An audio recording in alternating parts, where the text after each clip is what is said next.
Okie dokie. Content Farm 22. I'm back this week with just Peter, just like the old days. Like the old days. Going back to our roots. Last week, Clyde and Peter were both away, so we fucked that one off. But this week, Peter's available, so we're going to do a good old duo session, like the good old days. We should be seeing from Clyde soon, though, so expect more Clyde whenever. Expect more Clyde in the pipeline. In the pipeline, in the works, you know, writing up the contract as we speak. Yeah, I mean, this week, few things I wanted to talk about. It's like a week old kind of news now, but there's some new No Man's Sky stuff I want to talk about with the new update with that and sort of my feelings on the game as a whole.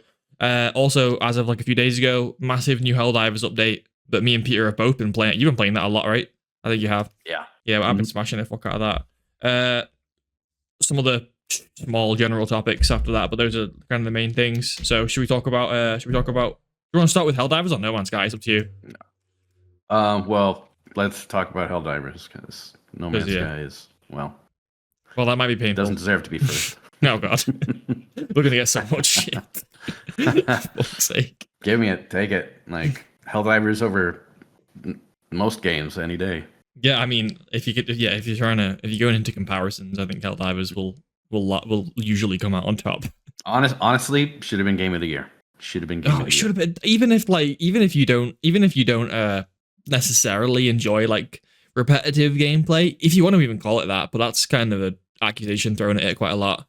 Even things like that, I just think for cultural impact and for like wholesomeness and cultural impact and just how fucking fun it is. And community and just how fresh the idea was, how well executed it is. Like, it was generationally strong in those areas. Like, generationally. We haven't seen something like that in, like, decades. The community is like old Halo, original Halo level of cool. Yeah. Yeah. Did you... It's one of those games you'll look back and be like, yep. That's one of the games of that year. Yep. Yeah. Like, remember that year when Helldivers? Helldivers. Like, oh yeah. Oh man. Yeah. I mean, I don't even think it's like year singular. I think it's going to be just like a period of time. Whereas when Helldivers was around, when it was fucking cool. Because one day they're going to stop supporting it. As sad as that sounds. Yeah, but that's because you're going to work on Helldivers 3, right? True. Imagine, like, oh my god. They could, like, Helldivers 3 could be kind of the formula that they have now, but with other, like, you know, like, imagine, like, cutscenes and NPCs that speak and shit and things like that. Like a story. Imagine, like, an MMO with, like, planet-sides, like, battles, just hundreds of Helldivers. I'm surprised they haven't uncapped the player count from 4 yet, just for, like, a limited time thing. I think we'll see that in the future. That probably fucks like the netcode, but yeah. Yeah, that first thing I'd guess is something with the netcode, because they've really struggled a lot with performance issues. They have. So I feel like that'd definitely be one of the first things I think they'd run into trouble with. Yeah. Before we get into the nitty-gritties,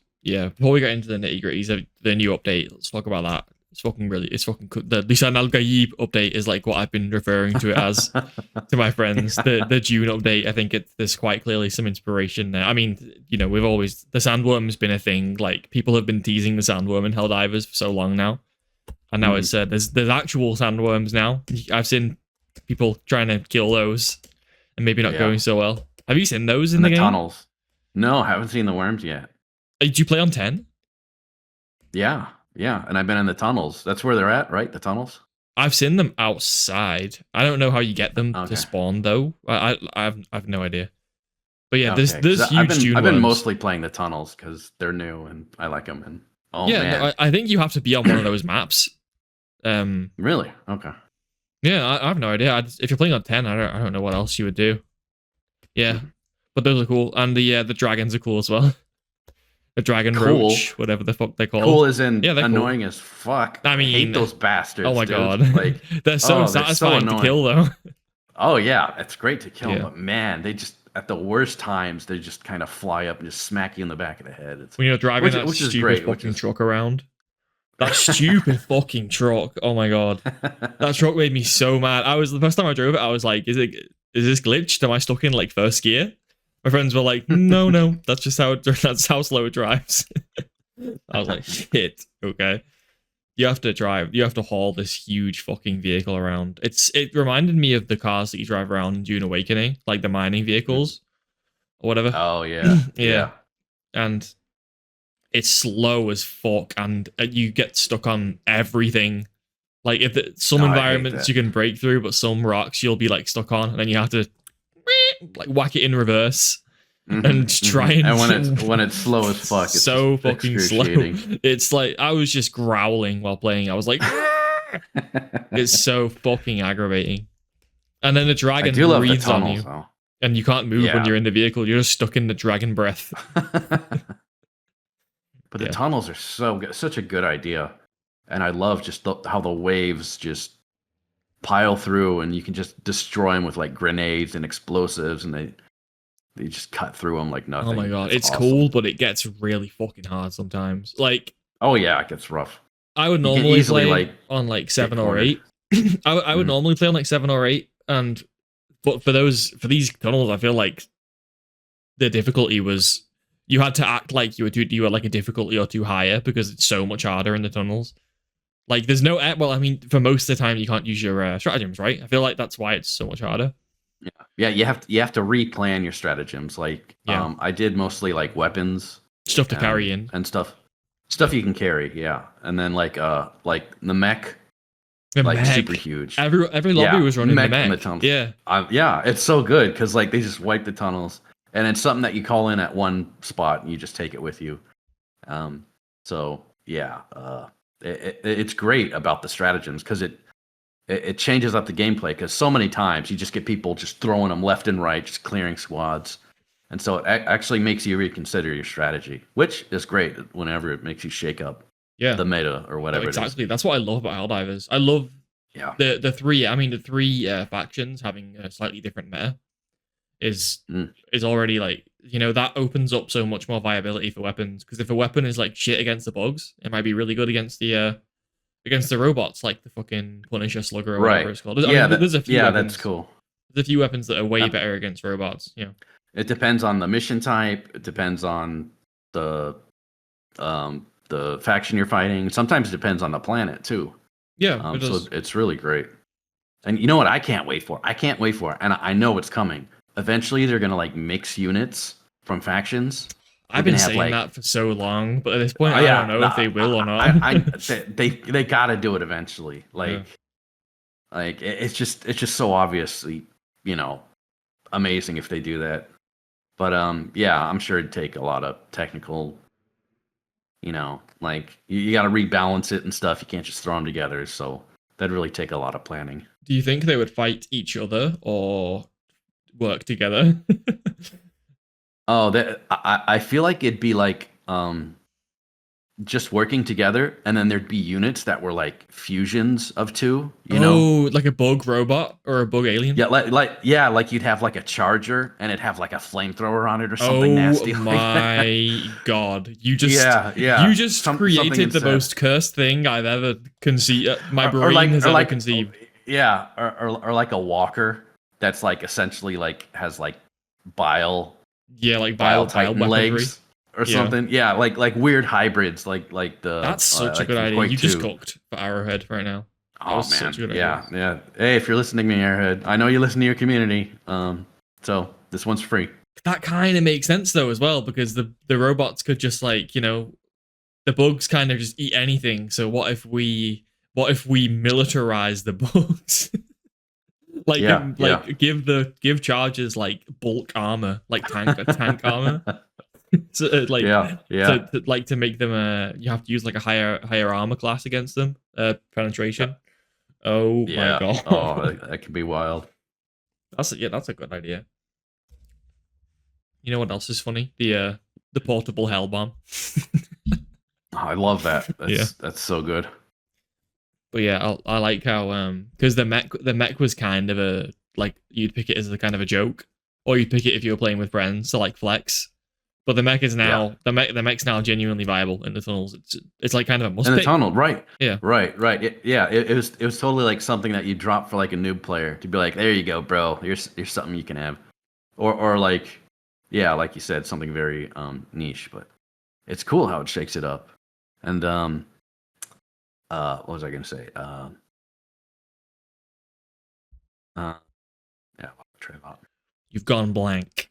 Like, Gone blank. but I don't know. I don't know if I mentioned this last time, but last time I played the game, they didn't have that whole weapon attachment system, which now just added a whole new thing to the game because now every weapon needs to be like level 25, which is very overwhelming because like if you have a few war bonds completed, there's so many guns in the game.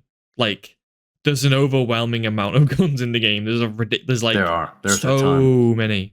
Holy shit! There's like an endless list of weapons, which is cool. I don't use very many different weapons, but are the attachments beyond like just scopes and sights and stuff? No, I think it's just your scope, your underbarrel, and there's something else.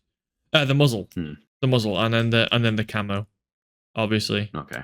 But I like that though. I think it's cool because, for example, what they did with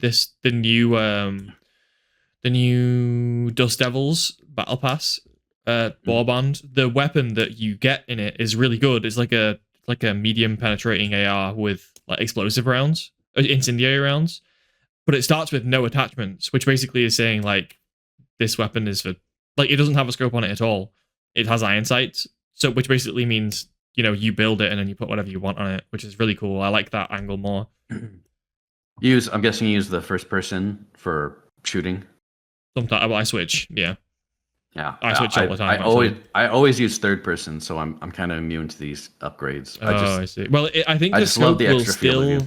I think the scope will still affect your accuracy in Really? Not accuracy, but bloom. I think so. Really? I think so. Okay. I'm guessing, but I feel like I noticed that. Yeah, but they've got a little like recoil tester thing in the bottom right. Oh, you know what I'm talking about? No. When you're looking at the scopes, like in the bottom right of the screen, it's yeah. A recoil tester. I haven't figured out how that works. Have you? I think you just look at it and it changes depending on which attachment you have selected.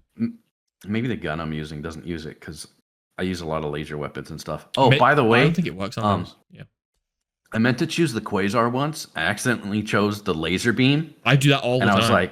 I was like, oh man, this sucks. But actually, it's actually good now. The laser cannon actually good. The laser cannon was always decent. It's always been decent against robots because you can just kind of aim near their head, and because it's a permanent laser, you will eventually like hit the robot's face. Like if you just kind of scan their face. Yeah.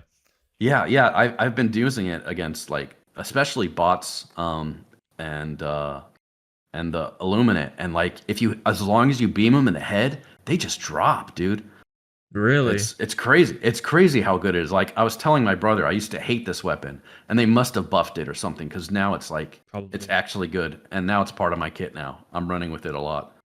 Laser cannon and the shield, like that's my go-to. I haven't fought the Illuminate since the Halo stuff came out. I did once because I wanted to see the new big flying spaceships that they have. Yeah. But then those kind ships. of hated it. I hate those. And I stopped playing against them because I just thought they were kind of annoying, the species, to be honest. They are. They're really annoying. Yeah. But honestly, they're one of the hardest ones too. So I think they are easy. I think they're comfortably the hardest. I don't really get troubled by. I mean, I don't play on 10 because I feel like 8 is like comfortable. But in 8, I feel like bots are kind of comfortable. Bugs are maybe a little bit harder. For some reason, I think bots are the easiest. I think they're the least overwhelming out of the 3 in terms of numbers. But the Illuminate are just, oh my god, they're so tanky. What's the deal with those flesh mob motherfuckers? Is that what they're called? Got it. I don't know, but yeah, I hate them. They're invincible. So tanky. I've seen them walk through walls to hit me. They'll like clip up floors and stuff. They're just like. They use hacks, I'm pretty sure. Yeah, I think they are like glitchy because I always see clips on the Reddit of people getting like they'll be on top of a building and they'll just ragdoll across the map because a flash mob was like 20 feet you'll away. you'll see hands like coming up from the floor, and then Yeah. before you know it, you're just flying in the air. Yep, absolutely. Yeah, those things are ridiculous, Yeah, and they're on like every difficulty. I think just they're that there's tanky as more of fuck. them. The If more I the see higher more you- than 2, it's like stratagem. Yeah, Immediately. stratagem. It's just Fuck no, those. fuck it. I'm I not. wonder if they're like. I wonder if they're weak to fire or something that I'm missing. I've no idea. Maybe. I've been using the laser cannon. It's pretty good. You just set them on fire and hit them with some primary, and they go down pretty fast. But Yeah. Again, though, I like still you how gotta it, focus them. I like how it forces you to use different weapons to other species, though, because those overseers, they need like something pretty powerful. But then the zombies, they're not like the voteless. Is that what they're called? They like Yeah. you can't just kind of spray and pray them because their body is quite tanky, but you can like headshot them, and that's Oh, like yeah, a I really love easy that. way of killing them. Yeah, It's really satisfying. yeah, Like, because when you're fighting the bugs, you can kind of like just spray and pray, even though you are kind of generally aiming for the head. But the heads are like they're big and they're in the front, so Yeah. it's hard to miss them. Yeah. Whereas like the crowds, you're like popping heads left and right, and like it just feels much more satisfying to take out a crowd of just, you know, Yeah. Also just with grenades and just wiping out entire loads of them. It's it's a very cool unit.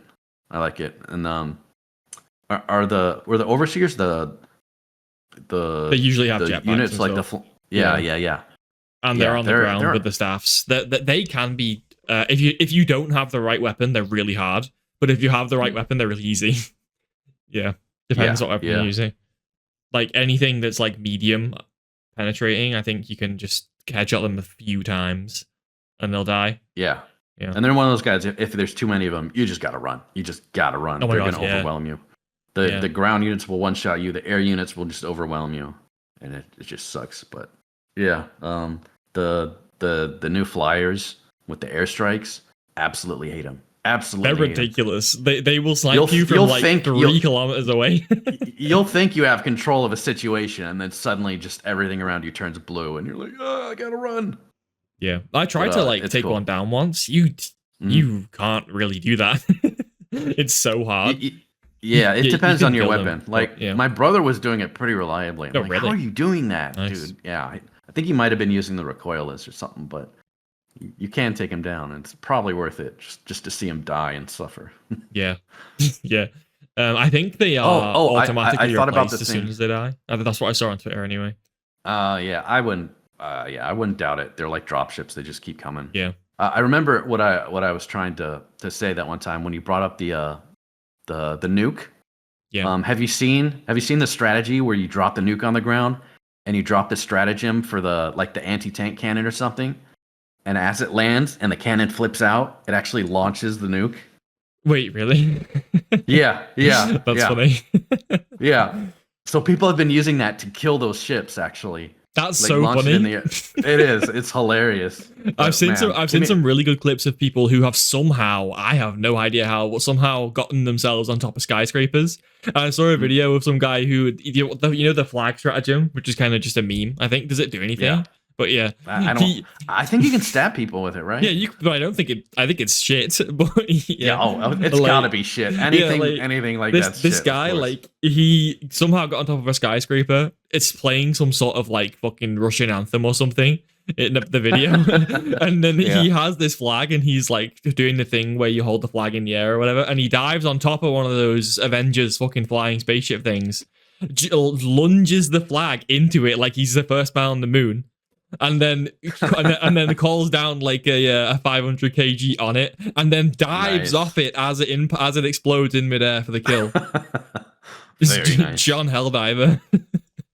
Yeah. I've seen someone jump on top of a walker with a shovel and just start beating it in the head with the shovel until he took it out. Does the shovel do anything meaningful, or is that another meme? It's pretty much a meme. Yeah, I mean, I think there's some sites you can like dig for samples, and you get like and you get samples. But I've also seen them like leave shovels around, so you can, if you don't have one, you can get one. But yeah, it's pretty much a meme weapon. Yeah, I think I think 2 weeks ago when we last recorded, the Halo update wasn't out yet, and I was talking about how excited I was about the announcement and stuff. But now that now that I've been playing it for a little while, I can say it's fucking awesome. It's genuinely great. They did everything such good justice. So there's an ODST, just your bare minimum Hell Jumper basic armor, which just looks fantastic. It's I think, in my opinion, it's probably the coolest looking armor set in the game now, just because oh my god, the ODST armor it's so good. It's so good that I usually put it on in like Halo multiplayer games, because they always have like a variant of ODST that you can wear in the characters. Especially in Halo Infinite, it looks great as well. But again, I think it's so fucking sexy looking. I think it's the best looking armor set in this game. But they also gave you a on the second page, there's a recon version, which is the armor that the character Dare uses in Halo 3 ODST, which is a kind of a combination of a Spartan armor, the recon armor, but not a Spartan, it's an ODST. And that's I wear that sometimes as well, because it's a little bit different. It's really cool. And yeah. I think it was a good choice too, because the whole style kind of fits with the Helldiver. Because if you just did like the Spartan Master Chief outfit, it would have looked a little out of place. But ODST, like, it fits right in, especially with the color scheme they used. Yeah, it fits right in, because they're like in like the Halo canon, they're not as cannon fodder as a Marine, but they're close. Like they're a little bit more powerful. I don't think they're not augmented at all. I don't think, at least not in any significant way. They're just way more kitted out and like way better trained than a Marine. They're special forces basically. It's which aligns with how I envision like a Helldiver pretty well. So yeah, it's a perfect fit. It was an absolute no brainer to try and pull off the collab. The only question was if Microsoft would let that pass, and somehow they have. Somehow they have. Maybe they've changed their ways.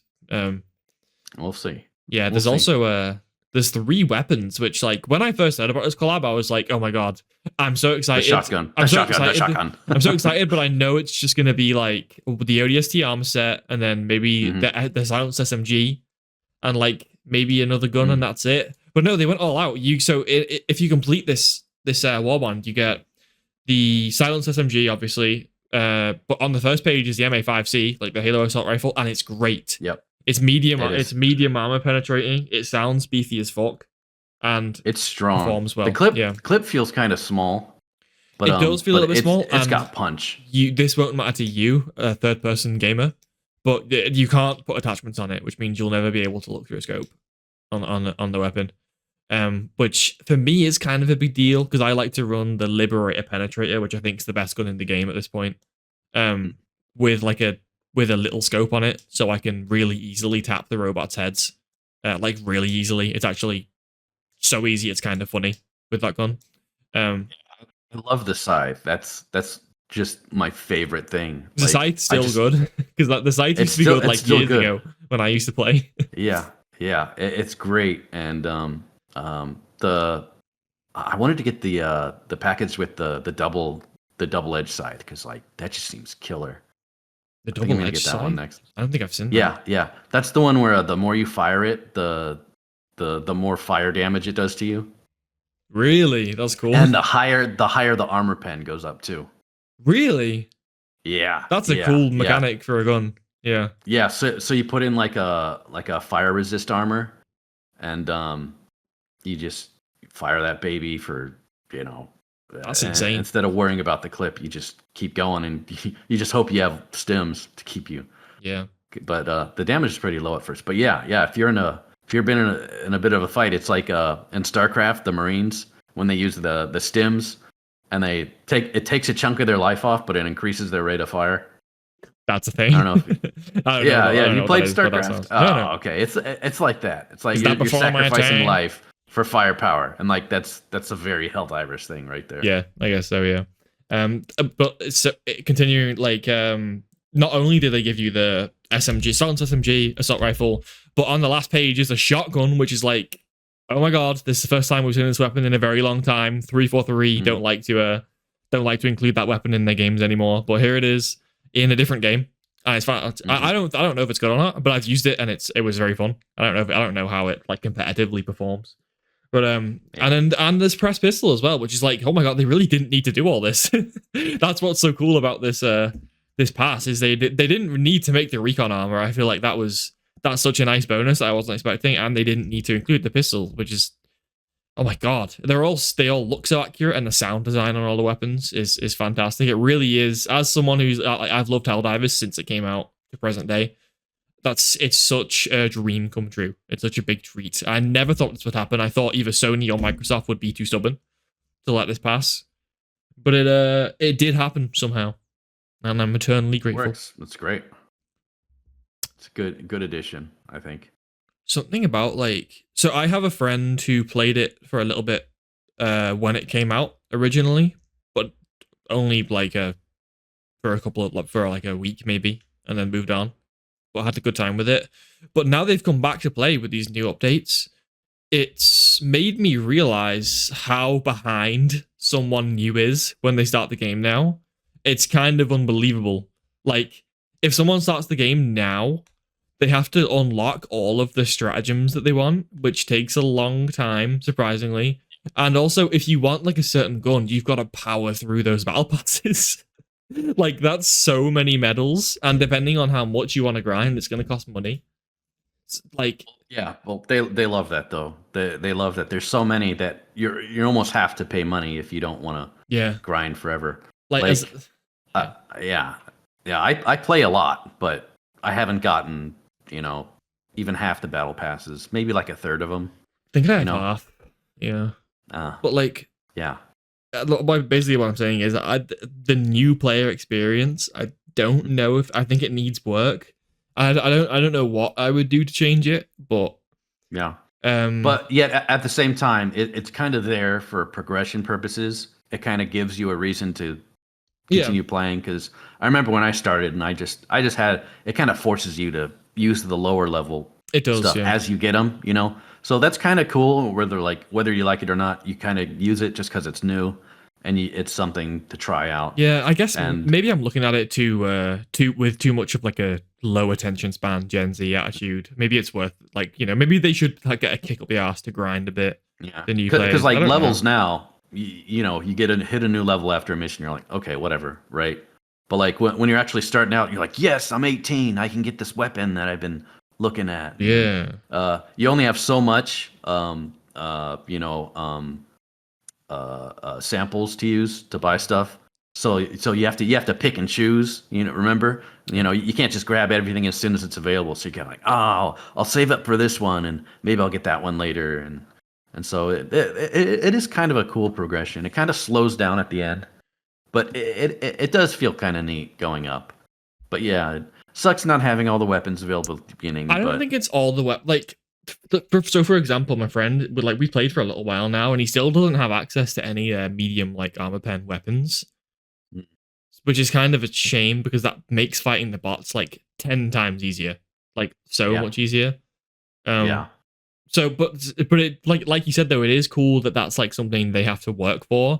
Because for example, if I die and my weapon drops, he'll pick it up and he'll be like, "Oh my god, it's the best thing ever," and I'm like, "That's good," because that's something that he'll be happy. Can we talk about how himself. Cool of a mechanic it is that when people die, you can just grab their weapon and you can try weapons. That's how I tried the Halo weapons, by the way. My teammates died with them, and I just pick them up. Oh, check it out. Yeah, it's all rifle. Cool. Yeah. Yeah. And you can share stratagems too, which is super neat. I think they could go further and make it so you can drop your primary, but I think they deliberately haven't done that, because they did add the option to drop stratagems. That's in the game. But they never added the option to drop your primary weapon, which makes me think they did that. They made the conscious decision not to do that. But I think I think it would be cool if you could drop people your gun. For example, if you I just said, if you have a new friend and I don't know, for some reason there's another gun available and you want to drop yours, you want to swap, you could just swap. Yeah, I think that would be cool as fuck. I think that should be a thing. Yeah, that would be cool. Yeah, I'm trying to think if there's probably ways to do that anyway.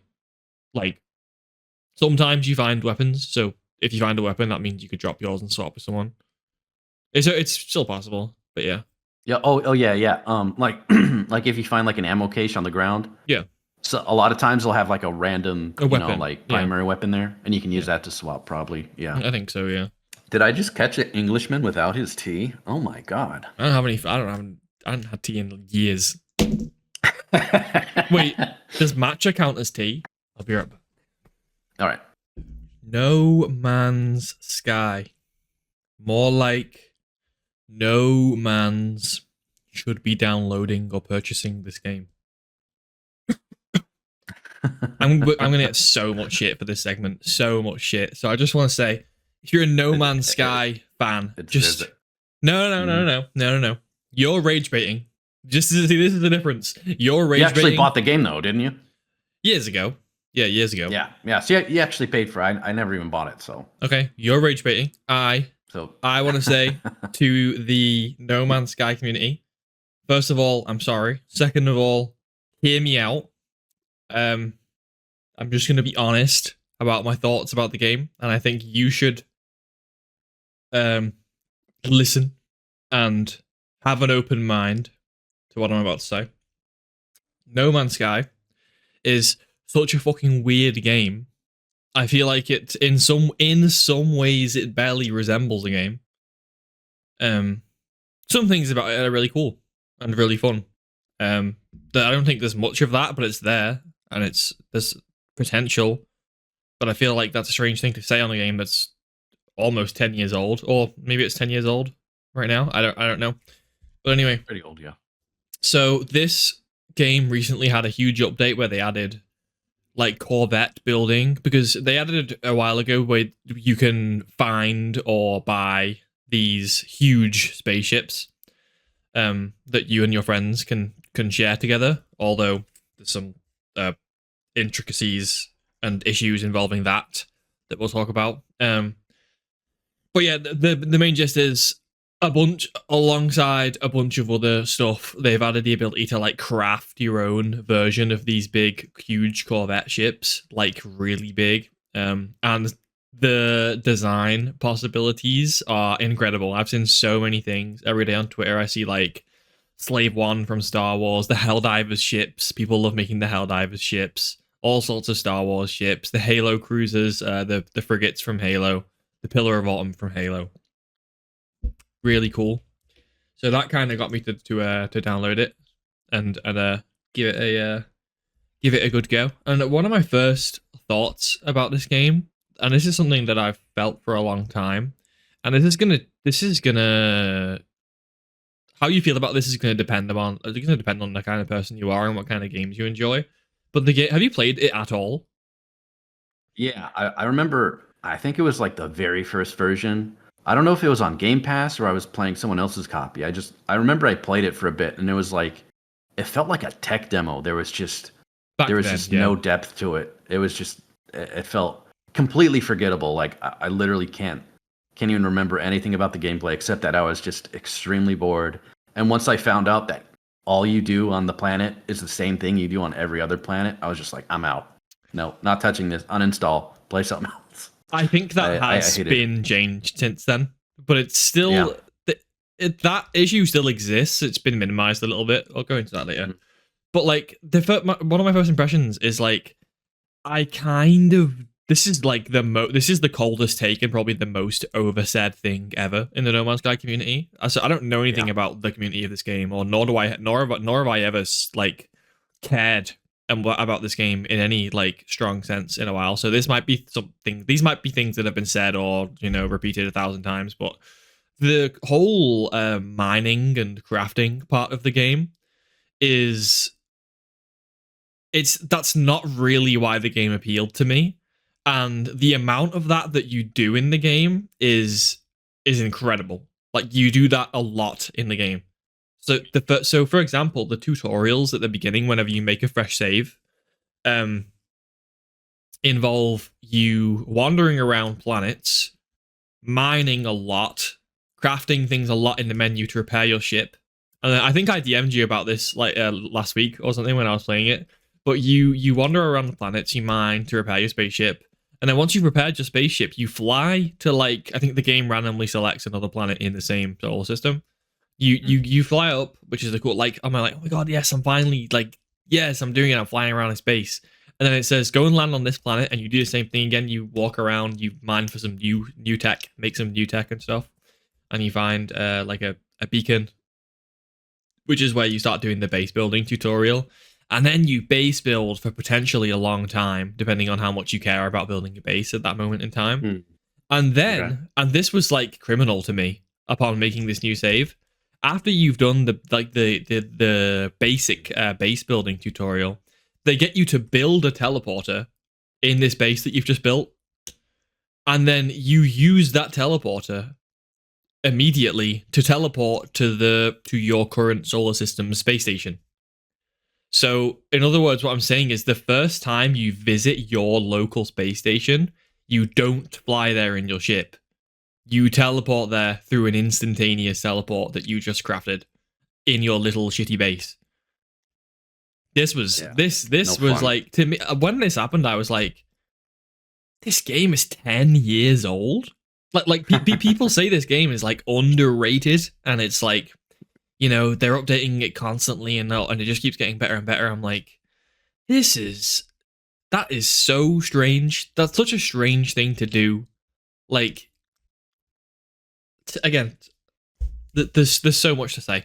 So since we're on the subject of the teleport, I'll continue a little bit about teleportation and how that works. I think I also messaged you about this because it was just something weird that I immediately noticed upon playing is how the teleportation and the economy like the game's economy kind of works. I know it's not that deep. Like people are probably screaming at me right now, it's not that deep. I know it isn't, but it's just very simple thing that I feel like is kind of immersion breaking, and that is the fact that in this game, one of the things you can do to make money is you can buy goods, stock, large quantities of things, and then you can go to different areas to sell them like you would in a game, which is 100 times better than this, called Elite Dangerous, and other space simulation games where in Elite Dangerous you do incredibly detailed upgrades on your ships, and you calculate the best routes to go back and forth on trade lines, to run trade lines, to go to different places, pick up this thing, drop that off on the way, go back home, take this, take that, do this, do that.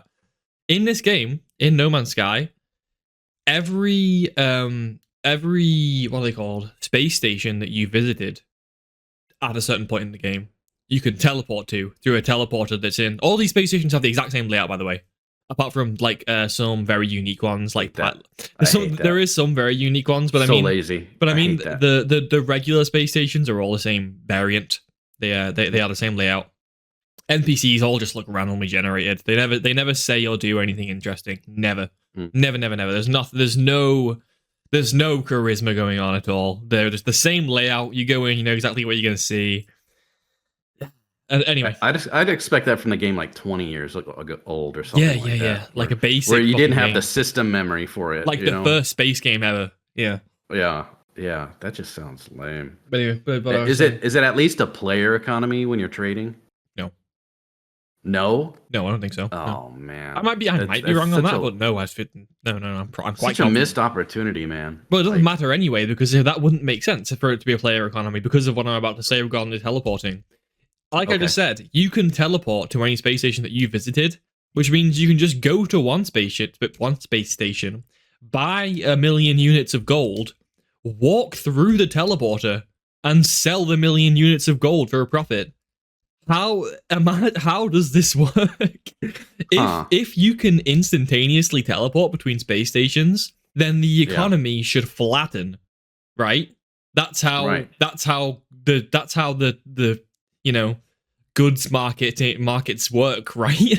Like I'm not an idiot, because if you don't have to travel to move them to somewhere different where they're sold for a different price for a different reason, then there's no difference in value. If they're all instantaneously teleported, then the value is the same, right? Should be, yeah. or it should at least equalize when you sell it or something. Yeah, that is wild.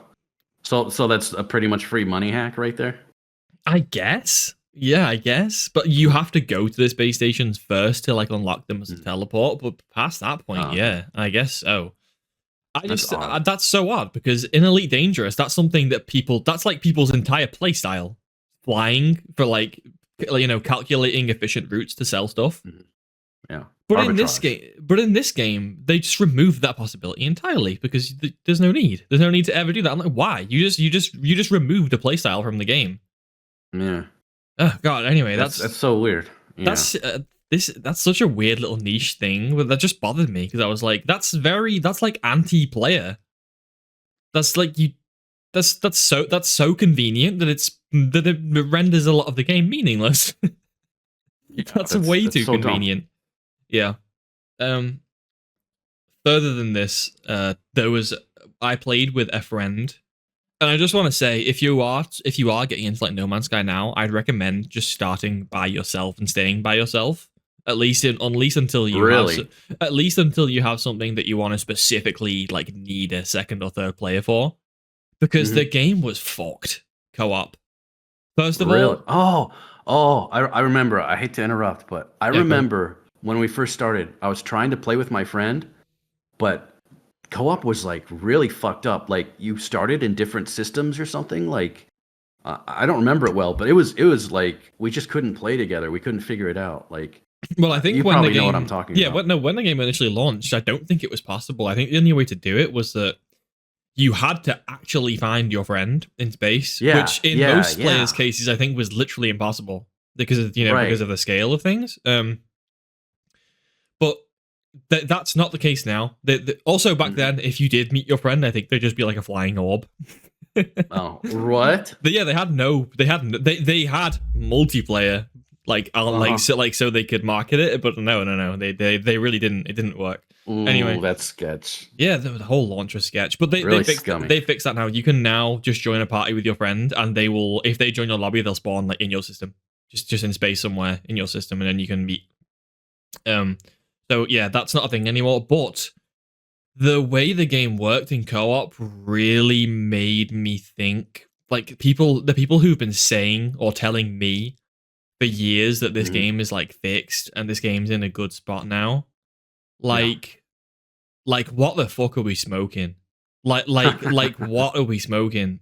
No, Yeah. I'm genuinely, because I couldn't go like 10 minutes without a tremendous bug, like a huge, like it was constant. There was non-stop terrible bugs with friends. Mm. So first of all, as soon as he met me, the first thing he wanted to do was show me around his new Corvette that or his new large spaceship, the ones that you can have like hangers on them. And I went Yeah. inside and I was like, whoa, yeah, this is cool. This is cool, yeah. And I was like, oh, we're walking around in the ship together. Cool. They actually got this working. Like, I know it's a 10-year-old game, so that's not really that much Mhm. of a big deal. But hey, I'm happy they got it working. And then he went, Yeah. yeah, it's really cool, right? Follow me. And then he walked through a wall. And I was like, wait, what do you mean, follow me? I was like, you've only seen 10% of my ship. Look at the rest of it. It's all here. I'll look out the window. He's walking around in space. I thought, oh no. Oh no, what happened? So I thought, okay, what if I leave? So I got in my ship, flew away, Yeah. like deloaded from that area or whatever, flew into Mhm. dead space, and then came back. Not fixed. Basically, if you join your friend's Corvette that they've upgraded, you just can't see any of their upgrades. So I can't. So I can just see Really? the base ship with nothing on it. And then he sent me a screenshot, and he's in this like dystopian, huge spaceship with like devices everywhere and just huge rooms and hallways. And on my screen, it's just a wall. Yeah, so that was Okay. this was in the first like 10 minutes of me like joining a multiplayer lobby. I feel like that's like creative games 101. If you're able to make something custom, you should be able to show it off at the very least, to your friends and stuff. Yeah. Like it's I can't think of a reason why you wouldn't do that. It was You know? either it was a one-off glitch or it's permanently bugged. I've no idea, but I couldn't fix it. That's No weird. matter what I did, I couldn't fix it. Yeah. But then there's also little things like I would fly to a planet and I would say to him like, "Oh, I need help with this thing." Like for example, you can find ships that need repairing, like with an NPC on Mhm. planets, and usually they'll either offer you the ship or offer to like sell it to you or something. if you fix it. So I went down and I was like, oh, I see a ship, I see a ship. And he was like, yes, does it look cool? And I was like, it looks kind of cool, I think I want it. So I went over to it and I started like doing the repairs on it and stuff. And then my friend, he was like, I want to see. And then he flew down from space and the ship and the NPC just duplicated. But they were inside each other, and everything just went haywire and started like flipping around, colliding with each other. Yeah. Oh man! And then those are kind of my favorite bugs, just because they're so funny. But that wasn't unique to this situation. Basically, anytime you entered a load zone after a friend, the kind of interactables would duplicate. That was like a bug that I ran into a few times. And again, I'm thinking like, people have been fucking glazing this game for 10 years. What the fuck am I am I playing like an old version of the game by accident? Like, what is going on? What is this? This is what I'm thinking the whole time. There was a lot of bugs. Like there was another, so only like 10 minutes after this ship fiasco on the same planet, this snow planet, I saw I used an item that my friend gave me where it will point you to a village, and I think the idea is that you defend the village from some sentinels, or you do like a little repair or quest for them, and then you own the village and you run the village. Like you can kind of control the village and live there. If that makes sense. So I was like, oh yeah, I'm gonna do that. I'm gonna do this, and I went there, and just, oh my god, it was like a nightmare. NPCs were like, their feet were hanging through the ceiling and their head was outside and like you try and speak to them and nothing would happen, and then I'd run away and come back to try and like reload it, and I'd see someone's head like sticking out of the ground. People were like walking into walls. They all just look randomly generated anyway. There's nothing interesting or unique about any of them. They don't have like a reason as to why they live on a certain planet. It's just randomly generated NPCs again. That just sounds like a 2005 game to me. The same with the buildings. It was just there's no thought. It's just a pool of random content, which sure they've added to, and maybe they've improved the graphics or improved the randomization algorithm. I'm sure they have, but it's just not charming, really, is it? It's not particularly charming. It doesn't look great. The game itself doesn't look amazing. No, I watched some gameplay recently, and it just doesn't look very impressive at all. And my friend who actually tried playing it seriously a while ago, he had the same impression. He said it's as wide as an ocean, or it's a mile wide and an inch deep. Yeah, that's perfect. That was his take on it. That's a perfect way of putting it. It's a perfect way of putting it, because it's just it's you can fly around forever, but it's like the game is so weird. It's almost like abstract art. Like it's difficult. You can look at it and you kind of feel it, but you can't describe it. I think I messaged you the other day and I said it's similar to Sea of Thieves in the way that if someone asks you what you do in the game, it's difficult to answer. Because you can do a ton of things in terms of like literal activities, but what do you do in them? I don't really know. You kind of fly your ship around. You have weapons, but there's rarely enemies in the game, and they're very like basic and they're easy. There's never any difficult combat in the game, whether in Sea space of Thieves, or you're actually like sailing for Sea of Thieves, just sailing, and, like, a massive part of it. Actually, it's actually one of the things I hated about that game is just how absolutely long it took from get to one point to another, and you're just staring at waves. Maybe you adjust the sails every now and then, but you're just kind of staring at the sea. And but apparently you can just teleport in that game. You don't even have to worry about that. In Sea of Thieves or No Man's Sky? No Man's Sky. Yeah, how do you can teleport between space stations, but like if you want to and also just a note, again, this is kind of, I understand why they do this, but it just bugs me a little bit. When you teleport somewhere, your ship just appears next to you. And I'm like, I understand. It's obviously a very casual game, so I understand. But I'm like, come on. It's so convenient that it's almost cringe. Like the game is so convenient in those ways where it feels what's the term? Like a self-fulfilling prophecy. Like it's just Mass never-endingly Effect easy. fixed that problem, like only, yeah, and it's even an older game. Um, Obviously, you know you're familiar with Mass Effect, but Am I? you literally take your ship through a teleportation, and that's the Mass Effect relay or something, right? Yeah, yeah. You just teleport with your ship, and then you're there with your ship. It explains everything, and Yeah, that's just and one. yeah, That's not like particularly. That's not like that's not revolutionary or groundbreaking stuff. That's just right, they just made something that made sense. Like right. they didn't make something that's counterintuitive to logic. It's anyway. I feel like I'm being way too harsh. I do feel like I'm being way too harsh. So if somehow No Man's Sky players are still listening, tell me in the comments like what I'm not understanding. And I also want No Man's Sky players to know that I think the fact that I got a friend in with me after like I did like the tutorial and stuff by myself, but I think playing with that friend so quickly and having him give me loads of stuff, that's kind of sent my compass haywire in regards to what the game is. I feel like this is why I said I'd probably recommend you leave the friends part for a while, because I think if you didn't have a friend who broke the progression, then maybe you would feel like you are doing something more meaningful. So I would definitely I suggest could see playing that it if like that. someone did that for me in Dune Awakening, if they just dropped like Yeah, the you'd best feel stuff like for the me, game is. You'd feel like what even is the game, right? Like it's nothing part anymore. that beginning progression is like so core to what the Yeah. game is. It's like I feel like that. I'd even say it was some of the most fun I've had with the game was just progressing through it, you know. But yeah, that can ruin it. And and yeah, to say something nice about it, I mean, sure, it's not my style of game that I like, but I've got to say, for as long as the game's been out, the devs have really been great and like supporting it this whole time. And They never and stopped.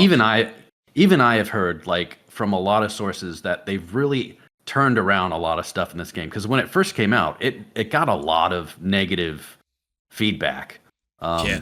Like I was just hearing it everywhere. Like people were just completely disappointed that there was all this like you said this giant universe, but you just couldn't.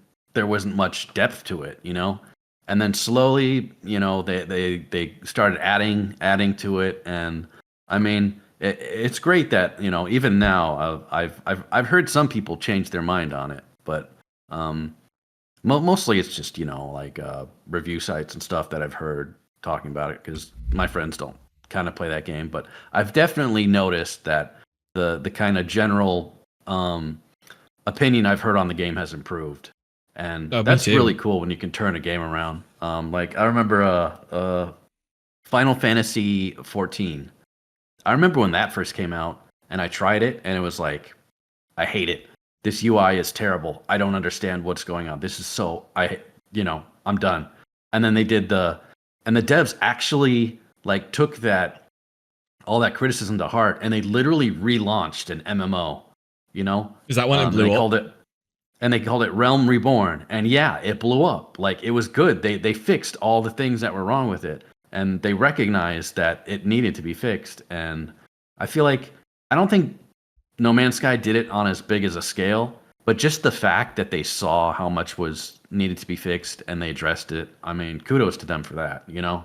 Yeah, Like no, it's honestly it's very rare. It's really rare because when like it is. I remember 10 years ago, I think it was 2014 or 15, when the game released, I was like, oh, it was just a cash, like it was just a rug pull scam. I remember thinking it was just a rug pull scheme. They got people all hyped with them very clearly fake trailers, and then they take all the pre-orders and they go. They Yeah. proved us all wrong. They're still here now, making apparently great Yep. updates. Yeah, they're still updating. Yeah. And I checked 9 years. It's been 9 years since it's out. And like, Really? Wow. How many games do you know were like even 3 years out? It's just dead, right? Oh, so Like, yeah, so many. yeah, yeah. So like, it's pretty telling that you know they really do care about it. And whether you like it or not, you have to admit they are putting a lot of effort into it, and they're trying to listen to the community, even though they've obviously overlooked quite a bit of some of the things that we have to complain about, but still, the intent is there. The intent is there, and I will always care a ton about intent.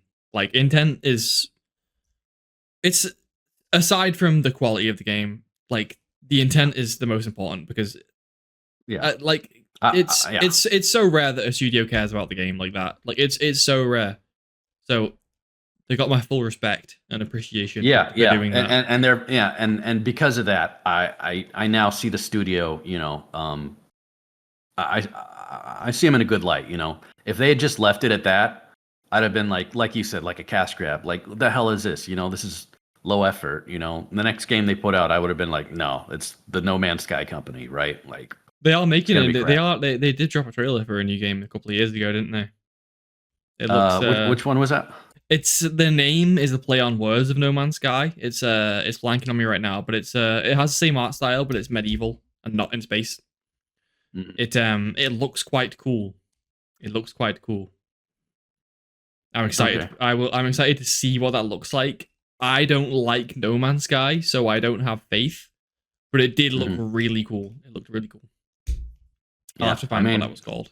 because of the effort they put in No Man's Sky, like I'd give it a genuine look. I wouldn't dismiss it. So yeah, I'll have to check that one out. I think we've Light No bagged it Fire. out on that game. Light No Light No Fire is what it's Fire. called. Okay. Light No Okay. Fire. Yeah, and it looks kind of like a fantasy RPG, but it's very clearly the same, similar assets, same art style as No Man's Sky. But yeah, I think again, just to wrap it up on a positive, what matters to me is the No Man's Sky community seems to really be loving the game right now. That's great. Yeah. That's great. That's cool. I Definitely think seen a lot of revitalization in their community. yeah, I realized this a long time ago, but it's been reaffirmed to me over the last couple of weeks. It's just not for me. It's not for me. I wanted a cool. I wanted a space sim, not like sim, but I wanted some level of space sim. With focus on space flying, maybe space combat, trading, cargo, co-op, things like that. But that's Yeah. not what Like I'm seeing. oh, what could it be? What could a game be Mm-hmm. like that? That's like, oh, hello, Go. jump space, right? Jump Or space. I mean, yeah. I don't know much about jump space. I don't think that Mm. like all I know is it looks like what I thought No Man's Sky was going to be when No Man's Right. Sky Yeah. came out. I'm assuming from your image it's probably 4-player co-op, but it's kind of like a Mm. Sea of Thieves PvE spaceship game where you I believe or at least control, at least edit your own spaceship and you go on sort of PvE missions, adventures, or Yeah. Yeah. extractions. Yeah. Yeah, Honestly, if you just described it as Sea of Thieves in space, and be like, that sounds cool. I'm on. yeah. I'm gonna try it. It So. looks great. I think that if that is what it looks like in the trailers, then I think that's much more my speed than No Man's Mhm. Sky. Like it had a big emphasis on cool space stuff, like cool space structures, cool space flying, interesting weapons with actual normal combat. Mhm.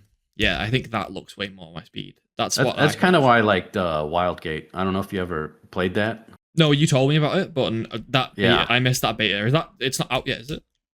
it's out. Yeah, It's out. but Wow, yeah, it's out. Um, but it wasn't as big of a launch as they wanted. So that's pretty okay. low numbers. Unfortunate, but yeah, it's what I really wanted. Like people controlling a ship and like having space battles ship to ship and stuff. And you upgrade your ship and you do some PVE stuff to find upgrades and stuff. And you have different parts, like you got the pilot and you got the people on the guns, or you have the people operating the probes to look for stuff. Like a bunch That's of cool, like this is what I need. That is what I want in a space game. Just cool co-op, like actual interaction with the ship, Yeah. interaction with space, and you know, interaction with interesting things. Just No Man's Sky. Not for me. It's just not my speed. Crafting Yeah. and mining, base building. Base building's hit or miss for me. I don't think I needed that. Mhm. Yeah, like you said, I think we ragged on it enough. We've definitely bashed it enough. Yeah. I don't like it, but I'm not. I'm not hateful towards the game or any of its enjoyers. A couple of my friends really like it. I'm very happy for them. I'm so happy for you Yeah. all. In fact, No Man's Sky listeners, just have a lovely day. Have a lovely week. They're no longer listening. They're storming off in a rage. We lost them. Shut down their computer. Yeah. Crying on the porch. They are. Okay. Oh fucking K. Peter, did you hear that? Who is it? Who was it? I forgot. Like, who bought the rights? Am I gonna cry? Was it? Who was it? Paramount? Oh, it might have been Paramount. Let me see. Yeah, it's Paramount. Yep. Paramount Mm-hmm. have claimed the rights to make a live action Call of Duty film. What the fuck? That's something that's been like a joke for so many years. The Call of Duty movie. The thing is, like, I think Call of Duty is such a big, sprawling franchise with so many continuities that you can basically make a film of anything, and I don't think anyone would be particularly mad. I mean, it's a video game movie, so it'll get shit, but, like, what I'm saying is there isn't a strict canon that anyone cares about, right? Because there's so many different games with so many stories. Yeah, each one has a new story. And some of them are in the same universe, but, like, not all, like, not many at all.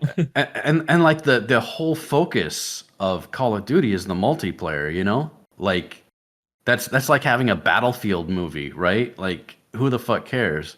You could literally make it based on one of the campaigns, and a majority of the fan base would be like, "Is this canon? What is this? Is this new?" You know? Well, that's what I thought. Like, that's how little people think of the actual canon. Like, of all the Call of Duty and Battlefield games, I've played the campaign on, like, maybe the first Call of Duty. Yeah, at least the first one, maybe the second, but nothing after that. And as far as Battlefield, never touched a campaign. Never. You've never touched a Battlefield campaign? No. I think I tried Bad Company campaign for, like, maybe, a half hour or something, and I was like, yeah, I remember you saying this isn't nearly as fun as multiplayer, and I just jump in multiplayer again. Like, it just wasn't there, and like the lure of both series is just the multiplayer games, and it's so weird that they focus on a movie about, like, what's it even going to be about, right? I mean, I could probably guess right now that even though, like you said, they have so many different stories to pick from, exactly what I guarantee you it's going to be some fresh new bullshit that someone's going to think of. I thought the opposite. Yeah? You think it's going to be like a rehash? No, I thought it was going to be Captain Price and Ghost. I thought it was going to be the Modern Warfare squad, because I feel like they're probably the most... I know Black Ops is close, but they're, like, the most famous people. Like, Ghost is so iconic. They want that, like, they want that icon value, right? Like the poster faces. So I think I think they'll do Modern Warfare. It won't have any connection to any games, but it'll just be like, Captain Price, Gaz, Ghost, the rest of those fuckers. Soap versus Makarov. Makarov will definitely be in it. Makarov will 100%. They're gonna take the popular characters and just, like, make some new story or new take or something, and it's probably going to be written by people who never played the game, likely, yeah. And it's just going to be ass garbage. Like, my hopes for video games to movies have just been so dashed over these many years. Even though lately they've been kind of increasing in quality, still, like, my default emotion when hearing this is, oh my god, we don't need this. Who asked for this? What would be funny is, like, if it was Captain Price goes Soap, but then they had, like, Frank Woods and shit from Black Ops in it, and they were all, like, having, like, an Avengers crossover.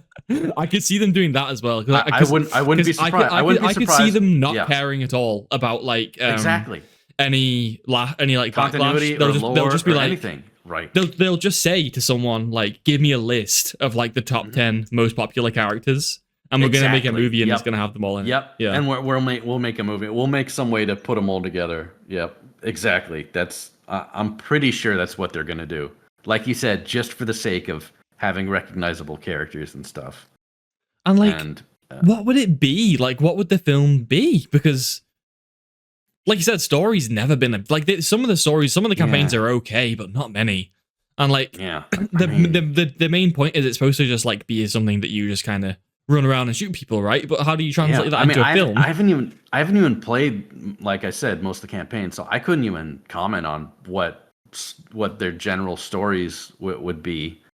And even then, the campaign was just fights loosely connected, right? Even I know that. Yeah, some of the campaigns are decent story wise. Not, I'd say they're mostly mediocre to bad though, mostly. But like you said, it's just a reason to connect different shooting galleries. That's like that's what the campaigns are. So making that into a movie makes me think it would have to be like a John Wick type beat, where it's just transitions between insane combat sequences. I think that's what we're gonna end up seeing, because it's Call of Duty. It's an FPS game. So if you really wanted to make a film true to that, and the thing about FPS games is like you go from one scene, you're fighting, and then the cutscene, and I don't know anyone who's been like, "Wow, that cutscene wasn't long enough. Can we have a longer cutscene, please?" No, it's always like, just give me to the next area. Just let's go. Continue the story. Just, talk in my ear about what we're doing, like stop it with the forced cutscenes. But this is basically just going to be one long ass cutscene if they do it with any accuracy, right? Or now that you put it like that is funny. Now that you put it like that, that's so funny. Yeah. It's just a 2 hour long cutscene for players. That's basically what's happening. That's literally what, like, that's the best case scenario, right? Like, yeah, because like I said, most people know it as just the multiplayer game that they just shoot people and oh, there's a story. What, who even cares at this point? Like, definitely a cash grab, but it might be one of those so bad it's good. We'll have to see. But what if Captain Price is Chris Pratt? I was trying to think of a funny British cast for him. There's probably loads. I just can't think of anyone right now. I think I think the guy who plays him in the new reboots, like that is his actual like face model, I think, and he looks kind of like him. But anyway, it'll either be Christian Bale. Wait, Christian Bale could do Captain Bright. He could also do Ghost. He could do anyone. I can see him putting on like a really grisly voice and being Ghost. Yeah.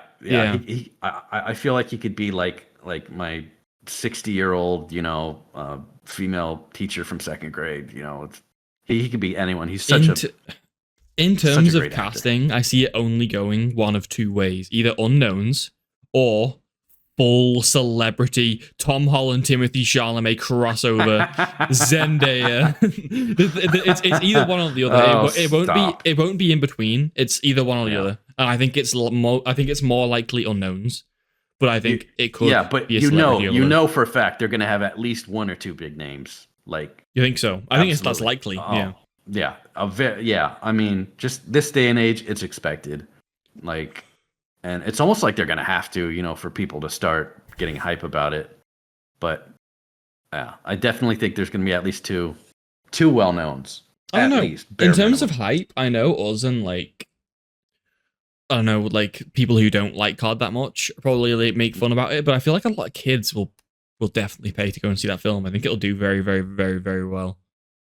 Like, imagine all the Warzone kids. They would all rock up and go and see that. I think it'll do well. I guess. Did Warzone even have a story? Isn't that just a BR? It has like the season cutscenes, but they're nothing. It's just like it's how they introduce a new microtransactions for the battle pass. It's like it's like, what if there was a Fortnite movie, right? Like, what the fuck would that be about? Well, that literally can't be a thing because Fortnite is other IPs the whole game, right? So. I mean, now it is, yeah. But I mean, when it started, it was they were kind of doing their own thing. But now, if you take away the other IPs, what is Fortnite? Just a battle royale? That's it. And that's kind of sad. That is kind of sad. Yeah. But Fortnite players have left the chat. That's its thing. So that's like Mhm.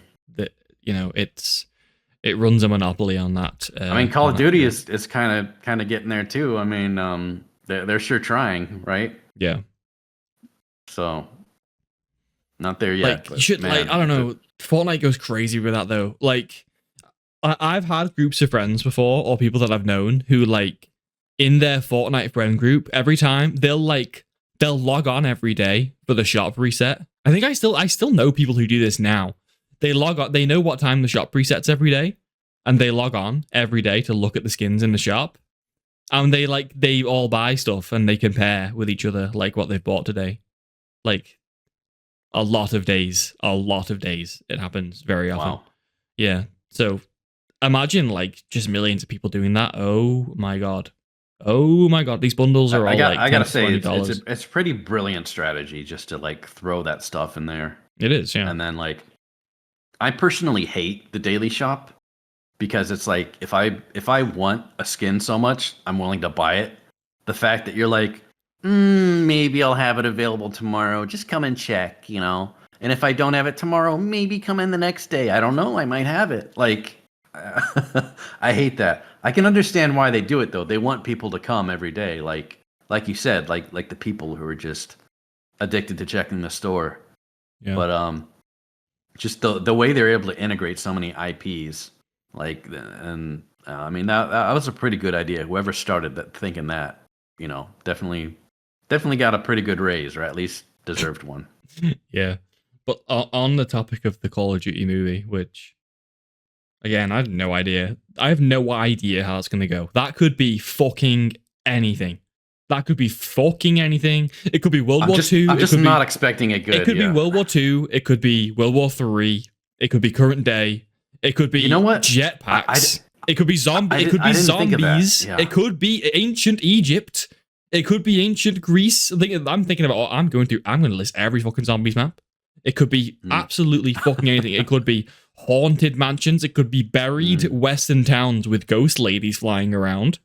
It could I'm be gonna a guess castle it's not gonna be the with zombies. a pyramid inside that eats souls, and you run around with the ghost of a wolf, and you fire a bow that shoots lava. Okay. All right, I'm gonna go on an edge and go on and say that not zombies. It's probably not gonna be zombie based. No. I didn't think about it till now, but like World War II would have been really cool, but I feel like that's so much in their past. That's not their identity anymore. It's not. It doesn't match anymore. It's not like in terms of trying to keep the IP, because you want it to translate, right? Because you want people to play the game and vice versa. So they wouldn't do that because it's not relevant anymore. They haven't. Right. Well, they made a World War II game recently and it was terrible. They're Modern Warfare now. They're Modern Warfare. They're Black Ops and stuff. It's something like that.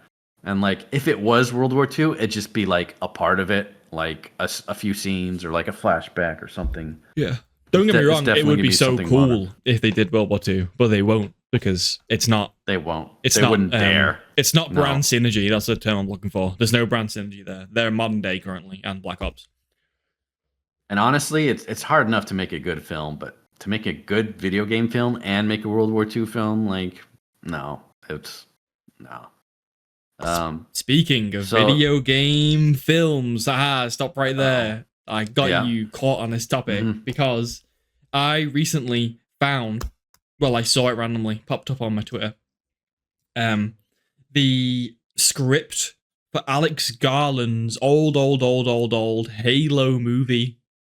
And the script was fucking cool. I really liked it. Basically, it was a adaptation of the first game, pretty close, but it was just slightly changed to with some new scenes and loads of new dialogue. And I just it made me sad reading it because it was like what could have been. I think that could have done really well. It's they detailed so many cool Master Chief moments and so many cool action scenes in the script. God, it's every day it feels like Halo takes. Did you read the whole thing? Else. I skimmed Reddit. So to clarify, something absolutely fucking something just disgusting could happen, and I might have skimmed over it. So Halo fan, like Halo lore nerds, I didn't pay that much attention. I didn't see the sex scene with the Covenant. I didn't see the Cortana sex scene. I skimmed over that. You joke, but that's in the fucking TV series. Anyway. Oh my god. Anyway, I'd almost completely forgotten about that. Thank you. Oh, you didn't mean that. But anyways, no, I was just trying to think of some really stupid, fucked up bullshit, and you're like, oh, by the way, that happened. I'm like, fuck, you're right. Yeah, in season 1 of the TV series, Master Chief has sex with a Covenant slave prisoner. Fucking A, dude. Oh god. Anyways, anyways, yeah, the thought of a Halo movie was actually pretty cool. Like, especially if it just follows along. Like the polar opposite of Call of Duty. Like Halo has like established storylines and like obviously like very on brand. Even if it was the very first Halo in the series, like very on brand for them to just do that, right? Like the intro everyone got. The main story, Master Chief. It's got to have Master Chief, right? I mean, as much as people love ODST, movie, yeah. if you made a Halo movie on ODST, like people would be like, "Where's Master Chief?" Like, you know. I don't know, so, maybe, but there's a line there somewhere. But yeah. I think people. I feel like he's so core to the series. If you're gonna make a movie, you may as well just full send and do the main story. That's my opinion. Right. Yeah. Yeah. So, I mean, and really the story for the original, you know, obviously it wasn't that deep and it was just kind of connecting, you know, scenes and stuff, but it was enough that it was, you know, something that I could see being kind of converted into an action-packed movie, right? Like, yeah, the story in it was like a simple kind of sci-fi horror movie. Just very simple, but obviously when you translate it to a movie, you add detail, which is what happened in this Alex Garland script. I think the story works for a film. It's just you have the setup of the war against the Covenant, and then halfway through you get this reveal of the Flood, which is like horrible and scary. Yeah, and then you work towards working your way back.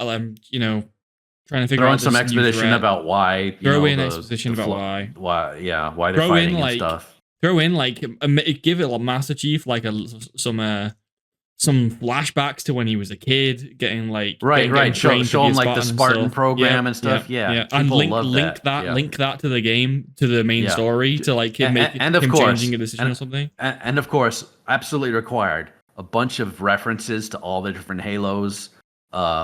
Maybe even show some of the ODST guys from here. They are canonically in the first game because there's an arcade game that I played called Fireteam Raven. The Halo arcade, yeah, which is canonically like alongside Master Chief, and they are ODSTs. It's just in different places on the same Halo ring.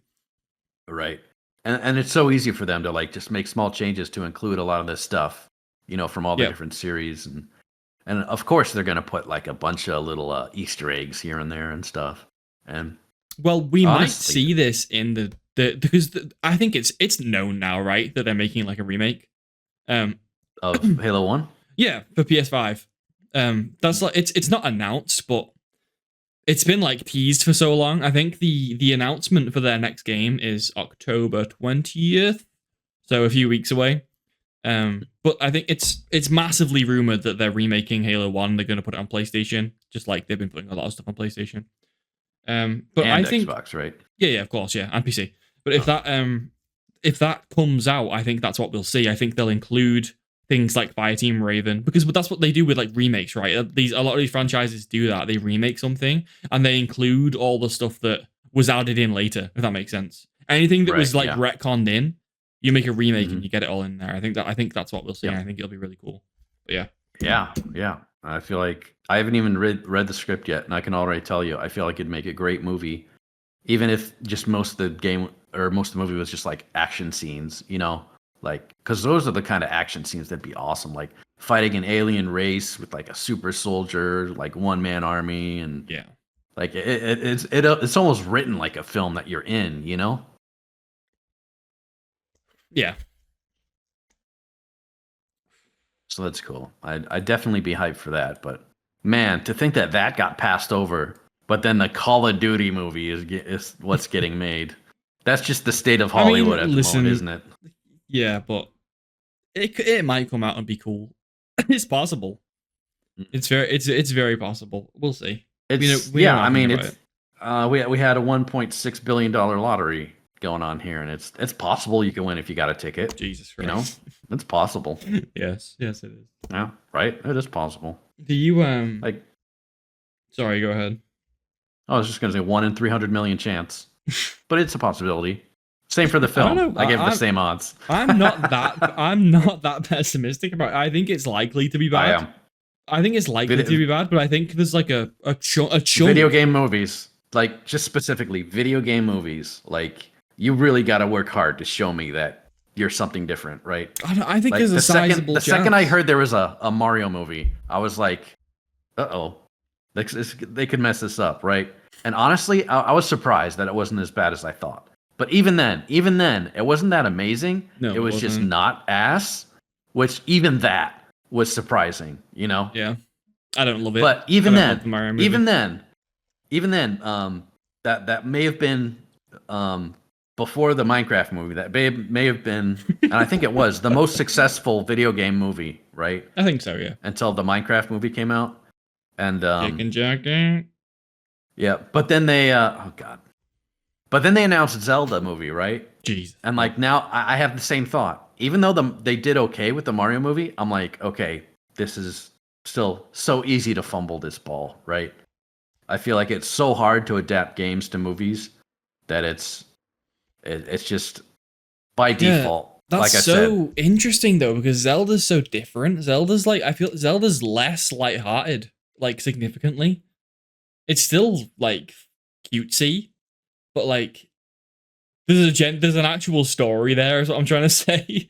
In like Zelda. that's just it. Like the story of Zelda games is about on par with Mario. You know, it is. I'd say it's more story driven, but like just slightly. But even then, it's like Zelda's captured by Ganon or something, and you gotta save her, or you gotta get the Triforce to save. You know, it's really simple stuff like that. And Link doesn't speak, of course, which I'm guessing he's going to speak in this one because he's going to have to. Almost certainly. So that's just going to be weird, you know, by itself. So I don't know. I'm not holding my breath, you know, for any video game movie. They have a lot to prove to me, man. I'm saying I've been hurt. I've been burned so bad, so bad. I was there for the OG Mario Brothers movie. Okay. I have war scars from that. I've seen clips of that. Is that the one where Bowser's like a mafia boss? Yeah, yeah, dude, you gotta watch that. You got that. That's got to be like a movie night for you. I do need to watch that. You do. That is one of those movies where you just the whole movie you're like, what the fuck were they thinking? Yeah. What were they smoking? Like the hell? This is some fever dream, dude. This isn't even like. Oh, this is what it was like back in the 90s when no. Even back then we watched that shit and we're like, what the hell? Yeah. That's really funny. Yeah. Do you care about Borderlands? Honestly, here's where I stand. I'm not a big fan of the series. But I've played most of them because my brother likes them. And they're really easy to play. Because you just play it and there's not much depth to it. You just shoot people and you don't have to watch cutscenes most of the time. You just listen to people blather on the radio and you just fight. And I think the third one was best because they had with the skill systems and stuff. But I disagree. I think for me, my issue with 3 is that I found it way too easy. Is that Oh yeah. I think they're all easy because once you die, you just respawn like 20 feet away, and there's no that's weird. There's no risk of death really. Yeah, like that's what I hated about the series. You're not really fearing death because you know your respawn's like literally just a few seconds away, and then you'll come back with full ammo and full health and whatever, and then you just keep fighting. And so it's a weird game because it has systems of like an RPG where there's loads of stakes, but there isn't. Like there isn't any. Yeah. So it's Right. strange. Just a strange. They're strange games. But I do. I don't know. I don't know if I enjoy them because So 2 is my favorite, but I don't even love it. I like it, but I don't even love it. I've finished it a couple of times, done some some end two game is stuff. yeah, two is one of the better ones as far as like the difficulty levels were a bit more I think like that's why I liked it. It just in felt line. like a Yeah. little bit challenging, but even then, it's like you said, there's not the franchise doesn't really have any it's not it hasn't fully sent being like a hardcore RPG. It's just like an easy Well, yeah, RPG, a I really feel easy one. like its big push is like look at how many weapons we have and look at all the weapon varieties we have, you Yeah. know? And then you get to the actual gameplay and you're not picking from all these weapons as much as you're just using the best weapons you found, you know, whatever they are. I don't like that as well. I And don't like that about yeah, 3. yeah, because like you'll find a weapon that's like way better than what you're having, and it's like some really shitty like 2 bullet weapon with like really slow moving bullets or something. But it's just so much of a big upgrade. You'd be stupid to ignore it. So that's pretty much what your weapons become. It's whatever's better than what you've had before. You don't really have too much of a preference over like, except for maybe like shotguns or ARs or something Yeah. like that. But and then the enemies are just garden variety NPCs. They run straight at you. They don't have much strategy or anything. No. Some of them have some abilities, but you just shooting them and they're dying and they're spawning and you shoot some more. And the mini boss enemies just have a whole lot of life, you know. And there's not much to that. The bosses are pretty easy. They don't really have any mechanics or anything most of the time. And if they do, they're pretty easy. So it's just a very bland game to me, you know. Like I feel like their big sell was the cell shading was really kind of unique at the time, you know. So that was and I have to admit it's a really unique kind of style they have where things look kind of painted, you know. It is unique. Drawn. Yeah, I think they've slowly dropped it. Like in 3, they dropped it a little bit, and in 4, it looks like it's been dropped even more. 4 looks a little bit more realistic again. Yeah. Yeah. It used to be so like so unique with that style, and the other thing was the voice actors and the voice lines was apparently a massive part of the game, but I did not like that. No, I don't. I don't care about this. I don't even know what happens in any of them. Genuinely. Yeah, I could care less about all the characters and the story and like you either loved it or you hated it. Honestly, you're either like, oh my god, I love the dialogue. It's so funny. The characters are so cool, or you're just like me, where it's like I don't like it. Just tell me where to go. That's exactly how I played all of them. But I brought it up because obviously 4 comes out on the 12th, which is in 4 days from now. Yeah. And I don't know if I care, which is like, I think the main reason being I was really excited for 3 because I liked 2 an okay amount. And I was like, what if 3 is even better? And then I got it and I remember being like, just disappointed because like me and my friends played it for like a few days and then we all put it down. I think we like finished the main story or whatever and then we put it down. It wasn't I don't know. It was really it was easy and it was just simple and it never felt like there is abilities in the game, but in the content we were doing, none of them were just making any difference really because we were just kind of shooting everything and headshotting everything. Yeah. Like really the guns, like are the main star of the thing. Like either you have amazing guns or you don't. Abilities are just like you said, just kind of a side thing, and you just cast on cooldown. No big deal. Honestly, like between games, the gameplay is pretty similar. Like it is. So it's nothing to call home. And speaking about being disappointed, and speaking about video game movies. Oh God, what? The Borderlands movie. Oh shit, I haven't seen it. I'm guessing you've seen it. Was apparently a huge disappointment. No, I didn't see it. Oh, we both didn't see it? I had no interest to see it, but man, was I interested in hearing all the videos about how terrible it was. And man, just seeing photos of the cast, I'm like, oh no. Oh no, this won't bode well. Worse than photo of the cast is like, how you just said that the big deal is the guns. And in all the trailers, they're like, look at all these fucking guns, and they show like some 360 dildo fucking chainsaw weapon, like in all the trailers.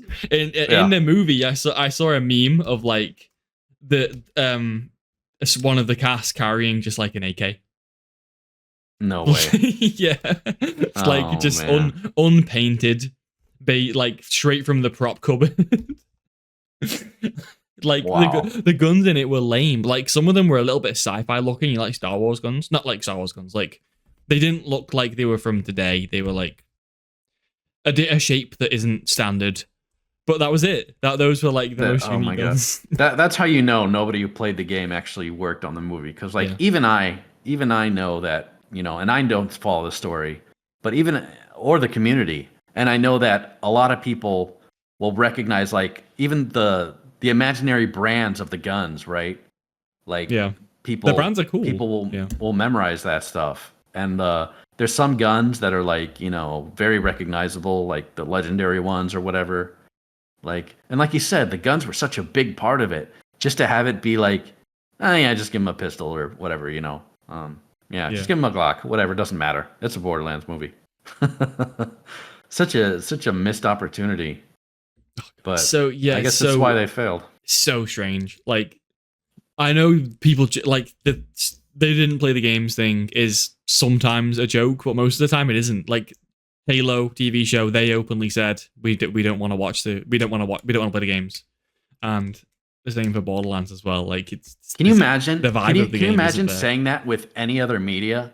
If you're making like a movie like the Harry Potter movie, and you're like, we didn't read the books. We don't think it's important. Oh, you'd be cancelled. You wouldn't be making the show anymore. You'd be fired. Right, right. Like any other media, it wouldn't even be acceptable. But apparently for video games movies, it's like, oh, I don't play video games, so it's so small. You know, yeah, I kind of scanned through the Wikipedia for it, so I got a general idea what it is, you know. Literally, yeah, that's what they say. Yeah. I feel like that's why the Mario movie was actually all right, was because like Nintendo had a hand in making it, you know. Yeah. I wish I could say that. I wish I could say the Halo show is bad because it wasn't overseen by 343 Industries, but it was overseen by 343 Industries, and they signed off on it, and they said it was all good to go. No. Yeah. Having sex with the Covenant prisoner. Man. I think bullshit, man.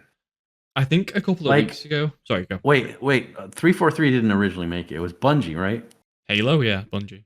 When did 343 take over? In 2011 or 2011. So Halo Reach comes out, which is Bungie's last game. But 343 Industries like take over the updates and stuff.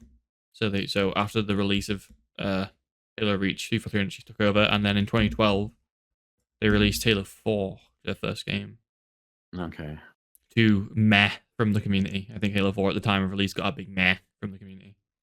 I mean, I was trying to have the excuse that they weren't the original company, but nah, they've been around for a long time. Still, yeah. But still, even having any hand in Halo, you'd know that that's absolute garbage. So, I mean, they obviously just don't care. Like, obviously, yeah.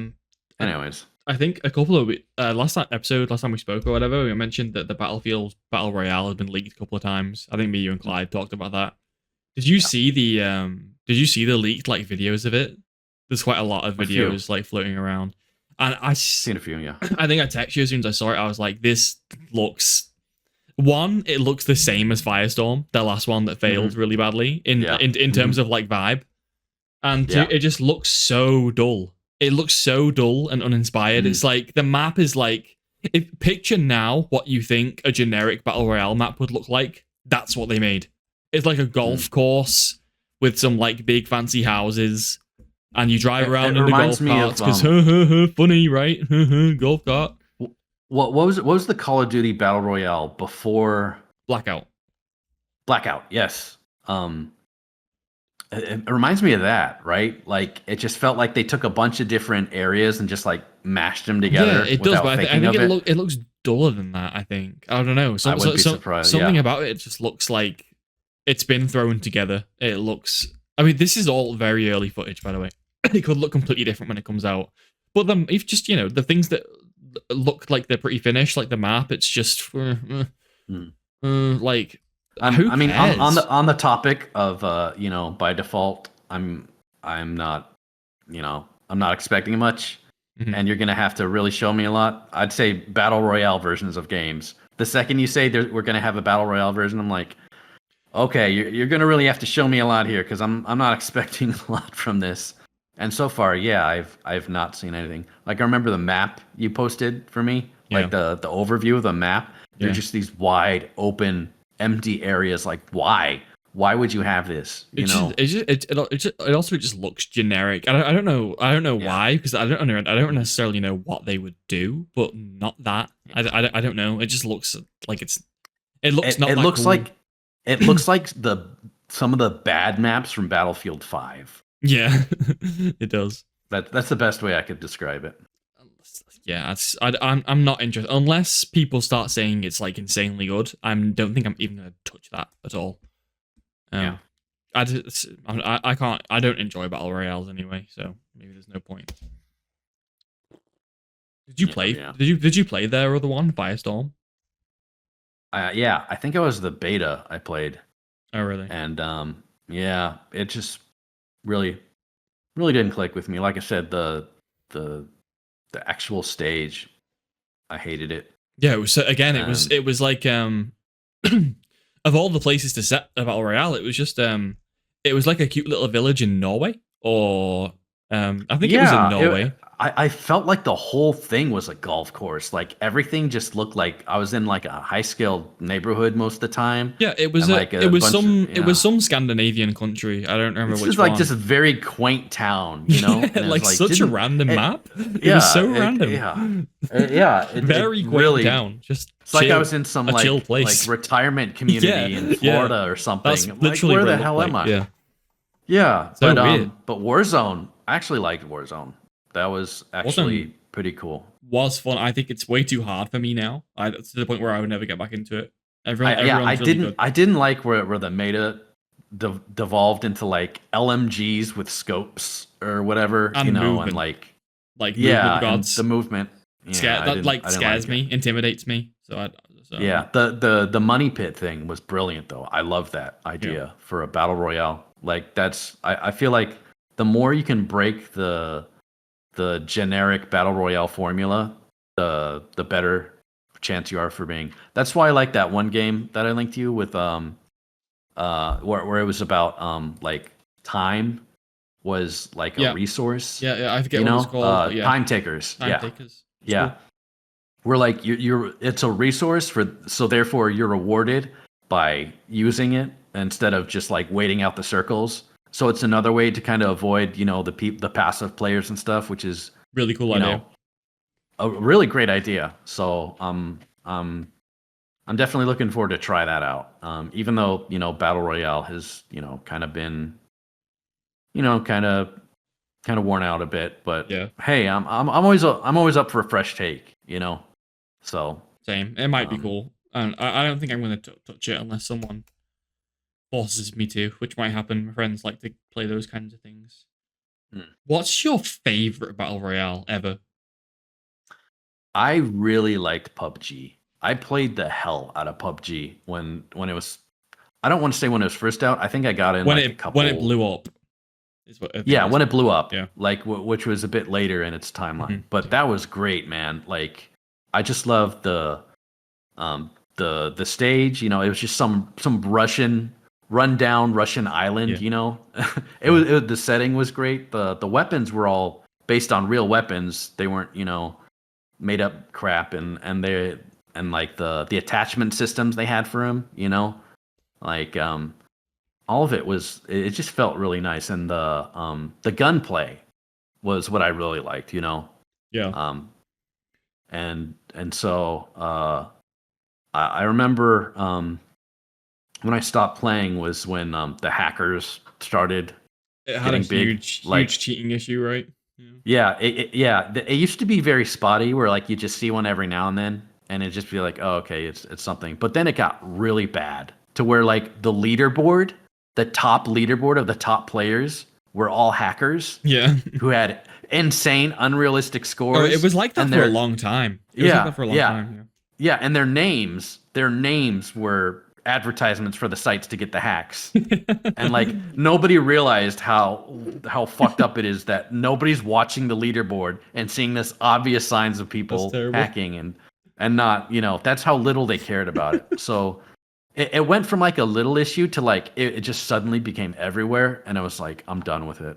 I'm done. And then later I heard they started adding bots to the matches, and like that at that point I was like, I'm never coming back. Most of these games do. I don't know why. Well, I do know why. It's just because it makes people that's kind of what I loved about PUBG. Everyone was another player. The second you started playing, everyone was another player. At no point did it ever have bots until later in the game's life cycle where they started to introduce them. And I can understand like Fortnite, where like when you're just starting to play, like your first couple matches have bots in them. Well, I was about to say that's Fortnite for me in my experience. I wouldn't be surprised if they changed that. It's now really bad with bots. I think most people not surprised. In most lobbies, you don't see real people until like the last circle, which is really bad. It's really, really bad for bots. Yeah. Anyway, I always continue. And well, that's where I think PUBG probably went, because the second they were talking about adding bots, I was done with it. And I'm not surprised Fortnite does that now. But with how many people they have playing the game, I feel like absolutely unnecessary. Yeah, but they do it. I know why they do it. It's for the. I know why they do it too. It's player retention. Player retention. Yeah, you can't have people getting knocked out at the start. It's too depressing. You have to let people get their kills at the start of the game.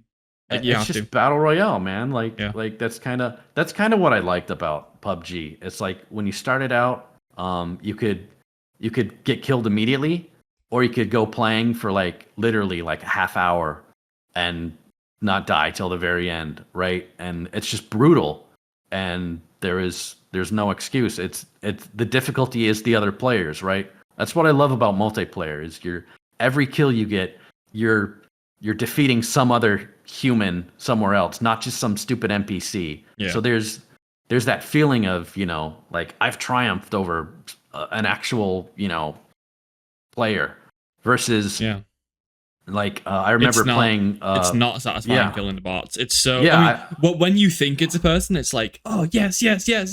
When you realize it's a bot, it's like that's just it. Now you're uncertain now. Like when you get a kill, you're like, okay, did I actually perform better than him, or was it just a bot? Now you're second guessing yourself.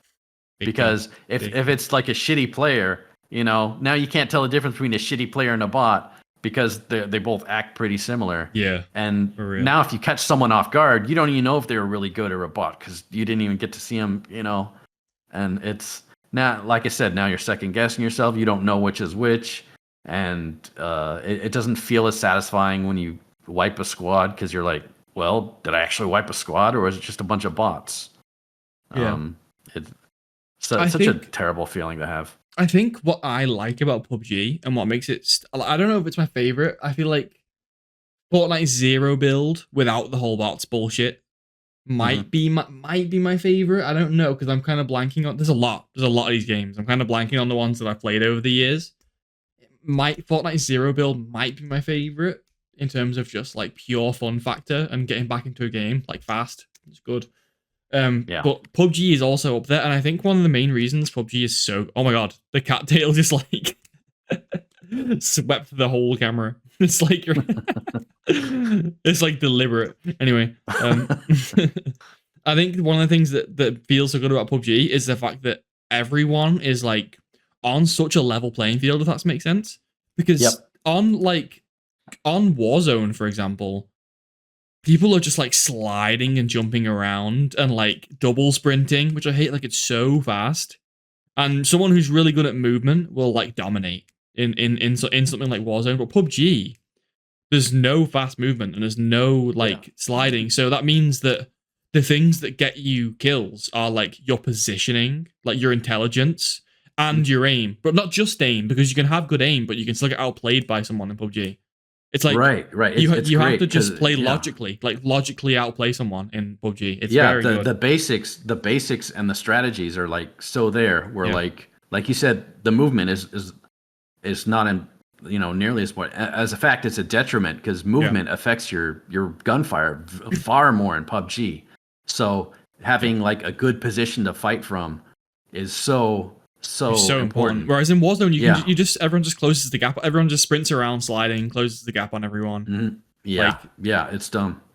So I love that, and the recoil too. The recoil is much harder. difficult guns Yeah, yeah. Like in COD, you put the crosshair on them and you hold fire and they're dead. with a build. Like Yeah, in PUBG, you actually have to account for the recoil. You have to it's like Counter Strike. You have to be dragging the mouse it's at a great. certain speed. I got or you have to at one point. Yeah, yeah, or you have to tap it. Tap the shots or fire in bursts or something. It's really rewarding to it's get great. good at that. I think I like it on a smaller maps though, just because I have a bad like if I run around for like 20 minutes and die, I will like get off the game. I don't have the patience for that kind of thing. Yeah. That was my big thing against it was I really hated when you drop in, like you said, you just be looting for like 10 or 20 minutes, wouldn't see a single soul, and then suddenly there's a fight and then you're dead. Like that. Like they caught you off guard, now you're dead. You just looted for nothing. Other battle royales like Fortnite have done everything in their power to stop that from happening. Like, because they realize that loses player attention because it makes people mad. Mm-hmm. So Fortnite's like, okay, every POI is like, you can drive cars immediately, so it's so fast. Like, everything is so fast that you can get in a lobby, and like, you don't feel as depressed when you die, if that makes sense. Yeah. We're gonna give you bots on landing. Their blitz thing is a good idea. Yeah.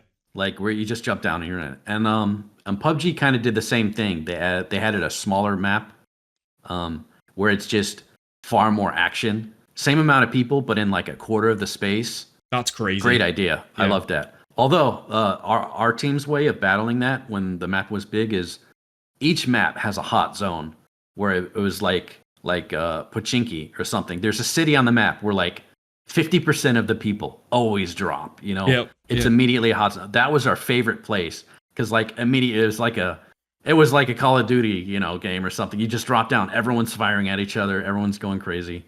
Yeah. And if you beat that at the beginning, then you got a good loadout from the end if you survive that vid. So you don't have to worry about picking up crap and window shopping and stuff. Gosh, you can just go straight onto the again. gunfire. I know a couple of my friends downloaded it, but it's fucking fun. Like when you have a good team, it's a good game. It's a really fun game. It's good. It's fun. I can't hack the huge maps, but there's a lot of maps in the game now. You can play like little maps. There's a few. I think there's like there's the volcano map. There's the fucking Vietnam, Thailand map or whatever it's called. The one you were just talking about with Pochinki and then there's a few small maps. I stopped playing, they had just added the snow map. I think when I stopped playing, they just added the map with a skyscraper on it, like a city. Oh, really? Yeah. Yeah, I didn't play it that far. Yeah. But I still got like over 1,000 hours on it. Like that was my game for like a solid year. Wow, I think crazy. That was just my go-to game, and I loved it. And I hated the BR parts of BR, but yeah, the rest of it was so good. And to think that it's just if I hopped in now, I'd just be fighting 50% bots. Kind of crushes my soul, It's sad, yeah. Yeah, the bots are the worst on Fortnite. Like, even if you have like a ton of good games, the landings are just always bots. I don't think, unless you're amazing at the game, I don't think you can even like get out of bot lobbies. I don't think I have like I had a phase recently where I played it for like a few months. Mm-hmm. And I think bots were just established as normal. Like there's no skill part, there's no skill range where you don't see them anymore. I'm pretty sure they're just always unless you're in ranked, I think they're just always there. I'd played it recently, just out of the blue, like a friend's like, "Oh, what about Fortnite?" I'm like, "Okay." And we played it for like an hour or two, and we tried the Blitz game, and like we literally won like 2 games in a row, and then immediately after that, it was just an all bots game. Like literally every group we fought was just bots. You wouldn't go to players after we won, No. Wouldn't that be the thing? No, they don't. It didn't make sense. They like heavily rely on bots in every lobby now. They And haven't for really. such a player base, like bots are for when you're losing, you don't have enough people to fill in a game, like like how Battlefield servers used to be, or COD, or whatever games used to, like some servers would add bots if the players weren't there. But like, it's one of the most popular BRs still, right?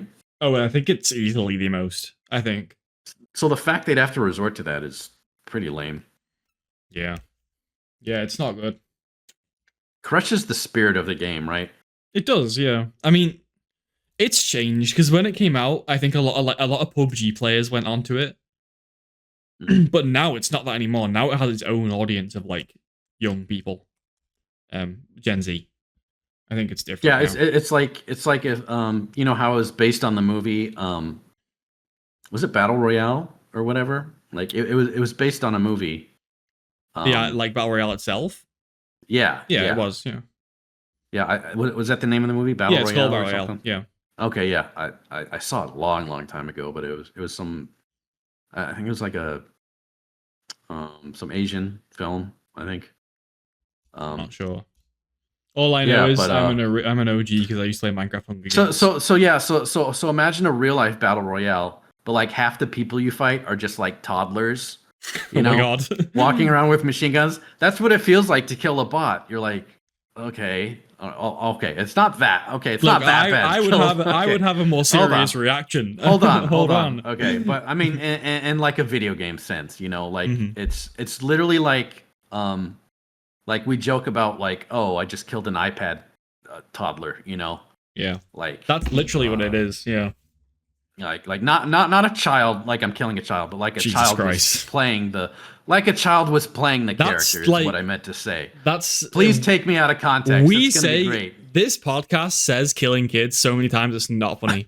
We had the thing when Clyde was like when Clyde was talking about tanks running over kids. Do you remember that? Yeah. And then we had we had the kid in that's why he's on break, by the way. YouTube said this guy's YouTube gotta said, go for at "Look, least you a need a week. fucking break." Just let the community chill out. Like just calm take it everyone off. down, Just calm everyone down. chill for a bit. Yeah. Anyway, on that note, I'm going. Yeah. It's fucking. I need to go to bed. All right. All right. Thank Good you, time Peter. to quit. All right. Thank you. Fun Thank as you. always. Thank you.